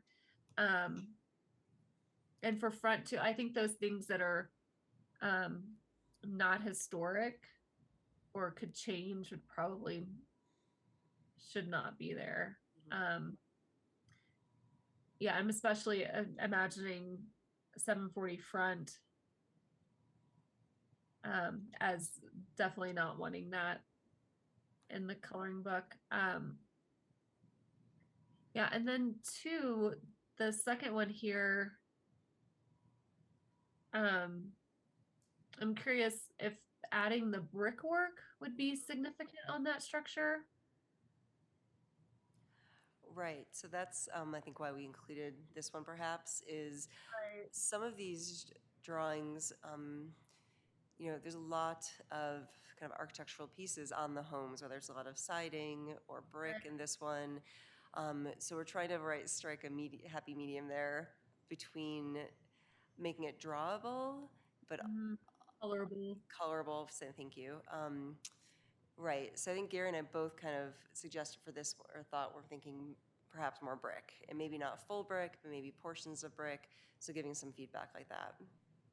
Yeah, because that's the one like glaring thing with that. Because I agree, like there's a lot of detail in the um top part with the shingles and everything. So I can understand the artist thinking like that would be a lot of detail and hard to color and all those kind of things. But at the same time, I would almost think like maybe less detail on the top portion and more hints of brick in some ways, just because that's seems like the more historic feature of that building. Right.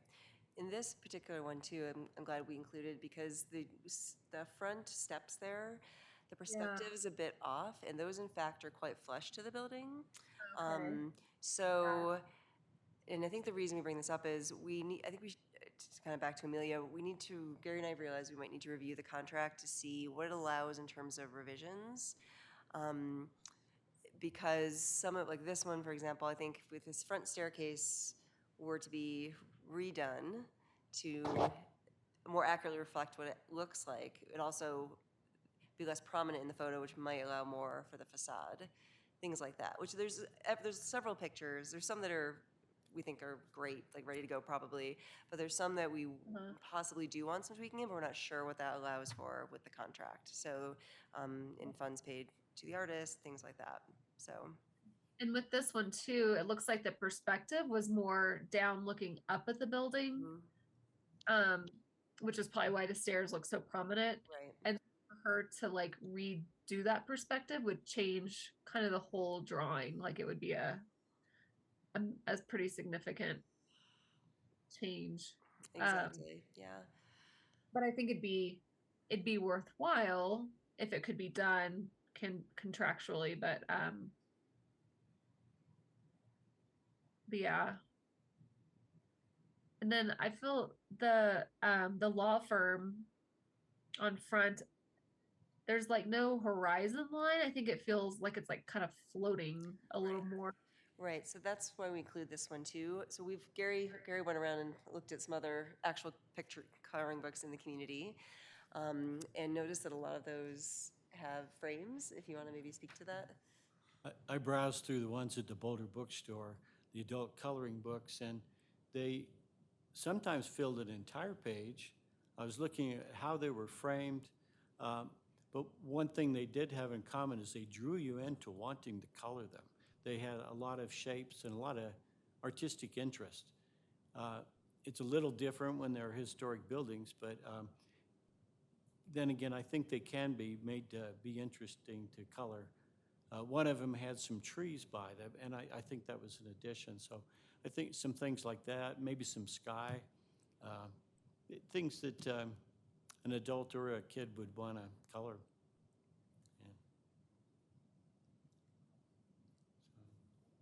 Yeah, I agree. We definitely want people to understand that it's for coloring, that it's something that's engaging and interactive. So I guess so the first step is really figuring out what the contract says. Is that kind of the first step? I think it's Pretty kind of clear.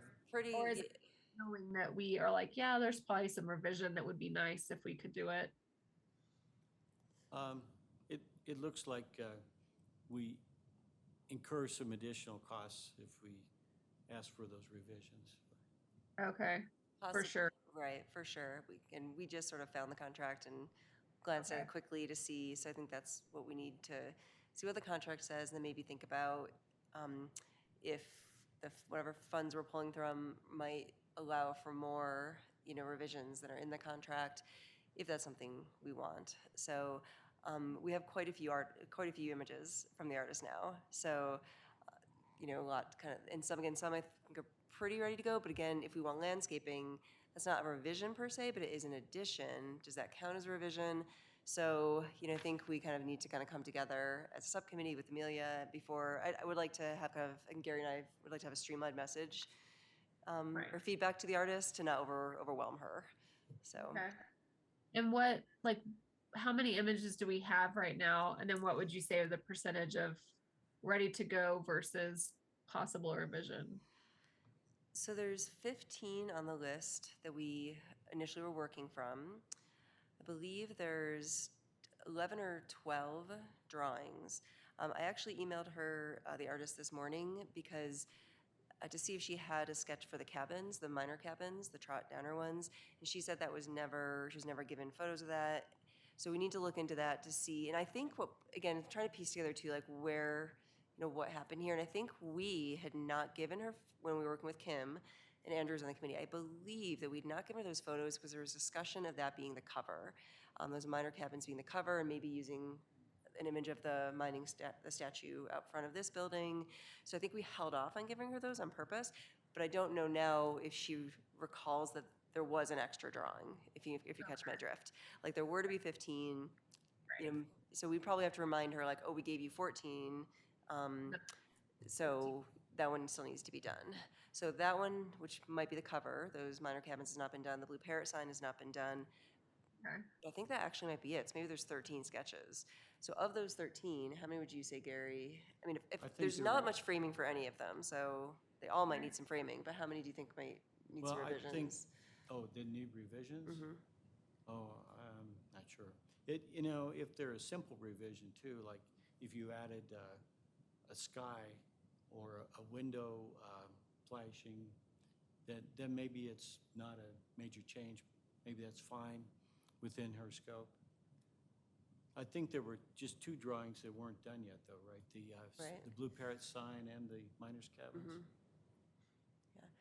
So, But there are a few like this where they have a perspective. There's one or two or three that maybe have a perspective that's a bit odd like this, or a little, kind of not the main focus of the structure, I should say. And then others that maybe we take some things away. Like the First Baptist Church includes a railing in front of it that's no longer there.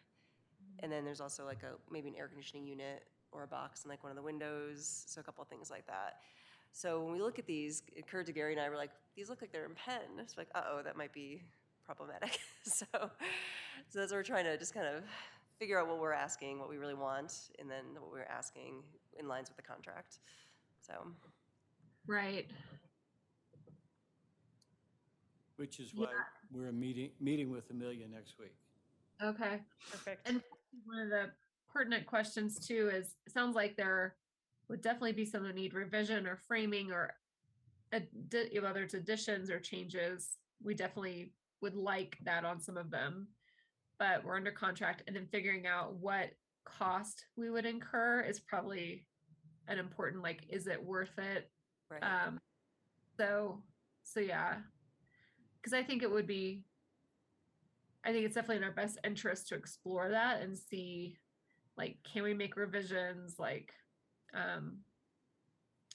yeah, and it's hard, like I guess it's hard when you're working with the artist because they're obviously doing things, like creating it and then just giving the final product without a lot of like in between feedback or anything, so Yeah. that's kind of difficult. But So, Gary and I are the ones looking at these with Amelia, but I wonder if it's something, Linda, that maybe you and Keith would want to look at as well. I'm not sure with bylaws or rules if like you're the allowed big- to speak on it if you're not on the subcommittee, but, perhaps that's something that you two would want to look at and give some feedback as well. yeah, and would that be permissible for us to actually look at all the drawings as a commission? As long as you're not doing it, together physically, but right? You could And review them. We could review it and give you feedback. Right. Yep. Yeah. That's probably a good way to do it. And then I'll Yeah. send it to you all so that I'm not hoarding it on my end either. Right, okay. Yes. Okay. Yeah, I think, yeah, and we can either review it before your meeting or after your meeting. It might be helpful to have us look at it before, just so that Right. you have the feedback. Yeah. I think that'd probably be helpful. So we're meeting on Monday. We just set a time. So Gary put together a Google Doc, and we can drop them We into could the do Google that. Doc. We could put it in It's just there. probably easiest for comments in the Google Doc. Okay. So, because I know they're in the Dropbox right now, but Okay. probably. Do you want to just, however you want to send them to me, however you want them to see it? We just started send it and I'll a forward? Google Okay. document just as a base of, a possible tool to create the finished document. Yeah. The PDF that would go to the printer. So it's a composite document, and we haven't yet, but we could add all of these, the 13 pictures we have to that pretty easily. And just give a read link to Keith and Linda, if that's appropriate. I think a read link is a good idea so that you're not consorting or whatever the word would be on the Google document. But yeah, I think that makes sense. And also just because you said it, I don't think a Google sheet or a Google document would be what we would send to the printer. We'd need to get them actual aspect ratio Well, corrected things. So if that's why you're putting in the Google Doc, but anyway. That's partly why we want to talk to you. But it is possible to create a PDF from that Google document. But it's, they like to have the little corners so they know that when they Right. printed it exactly on a page, that sort of thing. Yeah. We haven't checked if that's available. Okay. We can talk about that on meeting on Monday. Okay. Thank you, Amelia. Yeah. Okay, thank you, Linda, for your Thanks. feedback. Of course, thank you. We're getting so close. Yeah, and we'll just make sure that any feedback we have, we send directly to Amelia and not to review and all that. So we'll be careful. Great, thank you. Thank you. Okay, so, and then just to let you know, after this is that is just the upcoming schedule, and then I'm just going to briefly introduce myself because I forgot to do it earlier, so you all know why I'm here.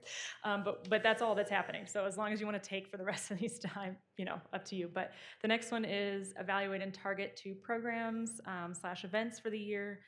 So explore connections for lenses on Louisville, which I think happened this year, and then potentially a more historic preservation focused event. I don't know the status of that, but.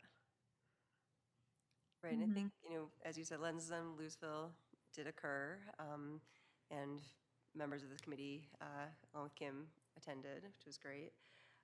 We never did get to the second one, but I think it's just right with staff changes and things like that and other initiatives. So, yeah, it's something to think about, but maybe, right, especially if we're looking at the HSA process, kind of have to kind of rank some of these at some point of where our priorities are. So, yeah. Good for me to know that And I 2 think- is a good goal.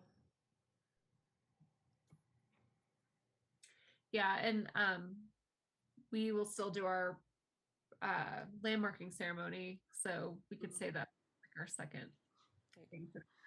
So, Okay. And then the third one is find ways to promote our commission and program more on social media. and so that we talked to Kim and to Felicity, and I know Lauren Trice had a Instagram account for Lewis. I think it was called like Plans for Louisville. So it's basically like the planning department of Louisville, but she kind of focused on historic preservation.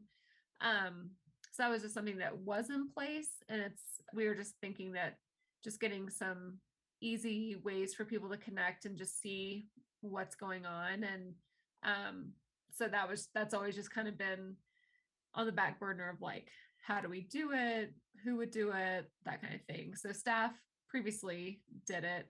So yeah, so that's just something to explore as far as, could staff still do it, could we provide content so that they could do that, just so it's not one more thing for them to do or whatever. But that's just something to explore. I think this would be a good thing to do. I think I think it was probably the flyer in the utility bill, but it could have been elsewhere. But I got a flyer recently somewhere, saw it someplace, and in the other organizations, the Historical Museum, and a couple other local, I'll find us on Twitter, find us on these things, but not us. I was like, oh, like a missed opportunity. And if we're looking for new members and just trying to not only new members, but encourage people to go through this process with ultimately landmarking. It just seems like something we'd want to encourage and get moving on somehow. Mhm. Yeah, and it's an easy way to advertise for our landmaking ceremony, or if we're going to be at an event, or if we have an event coming up, or whatever. It's just an easy way to connect with the community. Right, we have a lot of photo op potentials to kind of put out there. And so definitely like not wanting to make another, more work for staff by any means. And so we're definitely sensitive to that. But I think it could be very collaborative where, someone writes up a blurb, we get pictures and send it, and staff, so there is staff controlling it. Anyway, I just think it's a good way to connect. Great, that's very helpful. I appreciate that. Okay, and I think it's probably just a matter of prioritizing and knowing that some things will take 3 months, 6 months, whatever. So I'm happy to do what we need to do to promote the program. And the museum does have a great, they have the person who does it, and so I could learn that for sure. Okay, so then our next part, update promotional and informational materials. So I know that the landmark GIS map is updated, has all of our landmarks to date. So as of today, who knows what will happen next month, but right now it's updated. And then in terms of evaluating the pages on the website, I do know I've seen a number of the pages and the flyers and the handout materials that Kim clearly made them, so they've been updated within the last year. But they'll need to be updated now because they have her contact information. But other than that, I think they're certainly within the last year. And then update the website with a landmark and demolition lists. I'm not actually sure. I assume that was also updated, but I actually don't know. We had started on a Google spreadsheet that had landmarks and demolitions. There was a comment at one point that we really should measure how many demolitions come through because that helps determine how well our program is working. But I don't know that we ever officially approved that page. It's not generally posted, so that'll be a follow-up discussion, I think. Okay, great. And even if it's the right thing to do, Yeah. we might have that internally, know that information, but maybe that's not for general public posting. Yeah, and I know that we do keep, staff internally has that information, so Well, we can follow up on how to present it or. but what it's you'd not like to really see. shared with the commission. No, exactly. So we have a baseline, but then maybe we can, Okay. continue that conversation based on that. Okay. Okay, so then the next is reviewing the residential grant amounts, explore previous example of extraordinary circumstances, grants, and grant amounts, and then review current grant amounts and regulations. So my understanding, just to state it slightly differently than it's written, there are the grant amounts and whether those need to be changed, and then there is reevaluating or revisiting or reminding about extraordinary circumstances and how those are meant to work. So those are sort of related but separate issues. I don't know if you feel that you have information, how high of a priority is this to revisit? We could do something in the style of what we're working on with the HSAs. I'll look to you to tell me, They're sort of interrelated. And I think, obviously, like building costs and construction costs are going up all the time. So we knew that back when we changed our amounts previously, and it's going to be a constant conversation. And like Gary said, extraordinary circumstances kind of rolls into that just because it's cost. But I think too, like, I kind of wonder if, because I know we had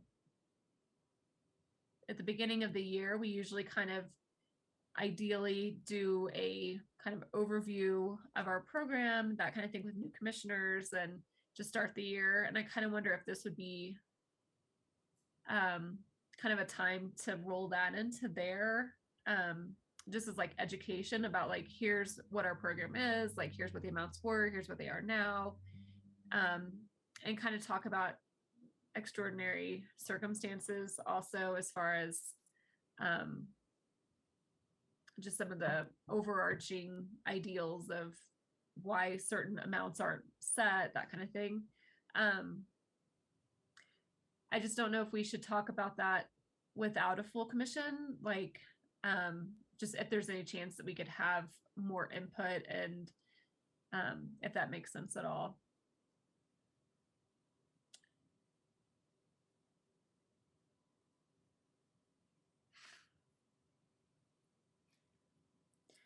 So I can put that down as maybe somewhere in the January range, revisiting.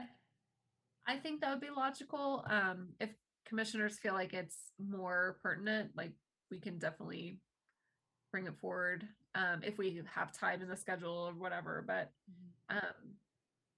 it just seems a little more efficient potentially. But definitely open for discussion. Would we, with the hope of new commissioners coming on, and they do training in January and have their first meeting in January, would it make more sense for us to have the discussion in December to see if we want to make any changes? I don't know if we'd be able to even make the changes then. I should not assume not, don't assume we Right. can't make changes, but at least start that discussion at that Yeah. point. That makes sense too. Just one less meeting for them and kind of set the stage foundation just if we would need it. Yeah, that's fine too. Or in November. I mean, kind of if whenever we can have time to do it, I guess. Right, right, with other priorities. On our Okay. hearing. Okay, so I'll put that down as sort of a December 1st pass. And then we can update, we have a couple meetings between then and now, but okay. So then 2 more on the list. So complete the historic survey project with Paleo West. Basically, the update is Bridget Bacon's working on her edits and reviews and her comments, basically. Kim finished planning staffs, which is great. So once we get Bridget's, which the plan is sometime in the next month. But anyway, once we get those, then I'm going to take a look at the contract, make sure we're kind of in line, because I know that there's interest in having presentations and that was part of their original contract. This will be another contract for me to revisit and double check on, but with an eye toward having them come give the actual presentations, kind of like they did a couple of years ago, for what's left. And I don't really know the time frame on this, but I'd say hopefully by the next meeting, we'll have a little bit more information about what the next steps is and when they might be able to come in. Okay. And that too might be good for new commissioners. I don't know. Mm-hmm. But whenever is great too. I just feel like any resources and inclusion we can have with new commissioners just makes it, just gives them more insight and kind of helpful. Great. Okay, so I'll get working on what needs to happen so we're aware, and then if possible, we can aim to schedule that in January. Okay, and then the last thing is review and changes as proposed by the consultants for the Old Town Overlay Project. So I'll just tell you what the latest is, which we have restarted working with the consultants. We have had one meeting with them since the revamp from the fire, and I don't think we have any substantive updates. I know we're all hungry for them, but we don't have them. So I'll also see if there's anything else Rob wants to share about that, because I know that's maybe unsatisfactory, but it's where it's at. Yeah, we are working with them. I think we have another meeting in the next couple weeks. When we went to City Council to give them an update, they were really interested in the consultants coming back and having more discussion, I guess I would say, before things get drafted. But I think the intent is that based on all the feedback, we would have some sort of draft of revisions and then take that to the commission here for review and comment and recommendation to City Council. So it's probably a few months away still. And I would say we're working with the consultants to try to narrow in on really specific policies that could be implemented. So I think there's the Old Town overlay, which is the standard of the form of the building, but we also have incentives for preservation, which are actually outside of what this commission does usually. If somebody, we have this concept of a front facade preservation bonus, which you don't have to landmark, you don't have to go to any agreements, but you get some zoning bonus. And so I think we're reevaluating how to make that more effective, both getting more people to do it, but also making it more meaningful in how it preserves the form of the building, which are both important. So even though you don't review those types of applications, we definitely want this commission to weigh in on how we propose to rewrite that incentive, in addition to just the overlay in general. So that's coming as soon as we can get it to you. At one point, we were very hopeful to have that done this year. I think it's going to bleed into next year at this point, but maybe before the year's out, we can get in front of the commission, hopefully. Thank you for the update. As I recall, the planning commission had a pretty big role in it too, didn't they, evaluating it? They will, because these are zoning codes. The planning commission has a formal role in reviewing and recommending to city council on any changes to the zoning ordinance. Okay. Okay, so that's the memo. Thanks for going through that. That's mostly because I'm new, so I really appreciate spending the time tonight. Hopefully we'll be able to make slow but steady progress on some of those things, and long may we all live, and 2023 may you come. So, upcoming schedule. This is me past my bedtime, just FYI. So I had a lot of tea, but this is what it's like. Okay, so our upcoming schedule, October 17th. So that's hybrid again at 6:30. We do have items at, looking at probably 2, actually, full public hearing items, if not possibly 3 at this point. So it's gonna be full. And then I will also need to talk to Keith, but I just wanted to see initially if anybody knows already that they won't be able to come in October on that Monday. Okay. Works for me. Okay. So I'll send out another email, as I did for this one, but just wanted to get a quick temperature.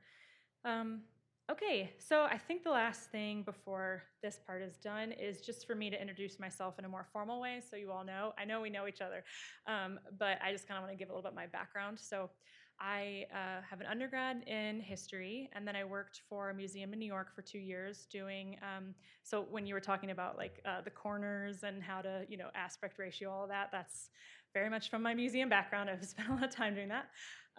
So I worked in a museum for 2 years doing curation and exhibits, and a lot of research. And then I started my, what I'm currently in, my doctoral program 6 years ago. And then in that process, in 2017, I started working part-time as the planning and historic preservation clerk, I think clerk.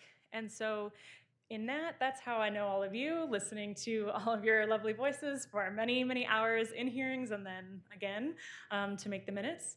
So that's kind of how I got started actually in planning overall. So the history background and my PhD that I'm working on right now is in history. So that's strong in the educational side, but planning comes from Louisville. So I'm very grateful to be here and excited about it. Other things to know about me, I have worked on, there's like a tree preservation, like an apple orchard preservation program that I've been the historian for the past few years. So if anybody ever wants to wrangle up some trouble on some tree preservation, I'm happy to have those conversations. It's very interesting, kind of semi-cutting edge stuff. So happy to talk about that anytime. I love Colorado history. That's what my dissertation is on, actually. So yeah, there's some reasons why I'm able to speak before you tonight, but I'm also still learning a lot, sort of a self-taught planner, but I'm really enjoying it and happy to be here. We're thrilled to have you here, Amelia. Thank you. We're glad you're here. Do you work on historic preservation full-time, or is that a half-time assignment? Yeah, so in the official like job description, I think it's 50-50. Okay. And that's actually a great point. I did want to share kind of more broadly what I'm responsible for in the day to day. So I know it's our ambition as a whole department for me to work as much as possible on preservation, but then I also do any building permits and potentially development applications that come in downtown or in the Old Town overlay, because as Rob talked about before, it's got these specific preservation aspects. It's got sort of its own unique code, and so that's something that can come across my desk at any time. And then I'm also currently working with Lisa Ritchie on the Marshall Fire rebuild permits. So, leave that there. But yeah, so I certainly want to be very open with you all about what I can do, because I think that's the most productive way to actually get things done. So that's kind of what I started to try to do tonight. So I'll just keep you updated as best I can, and know that I'm trying. So redirect me as you need with the time that I have. But we're definitely dedicated to preservation. So yeah, and it's the thing that I'm gonna nerd out, like stay up late at night doing. So yeah, we got that going for us too. Yeah, we're very, very glad to have you. And I think you probably know our program better than anyone, just because you've listened to hours and hours of us. So yeah, I feel like you're going to be a huge asset. But I'm glad Gary brought up that point about your actual time split, because I think that is important, that it's that much more important that we prioritize things so that we know where we want your time spent, and that we're sensitive to just realistic expectations. So, and I think as a commissioner, like, I want you to like feel comfortable like letting us know, like, hey, this is unrealistic, or just keeping us aware of kind of how your job is going and what you need from us, that kind of thing. So if you feel like we're pushing too much or whatever, like, definitely just let us know. So we want to be sensitive to that. Thank you. Yeah. So we are look forward to many more meetings with you. All right. I think that was the end of items from staff and introduction. So we can adjourn if no one wants to make a motion. Make a motion to adjourn tonight's meeting. I'll second. And all those in favor? Aye. Thank you. This was super awkward. I don't recommend it. You did great, Linda. It's like being in a meeting by myself. I'm like, this is so, like, I can see me and they can see me and I can't see anybody, but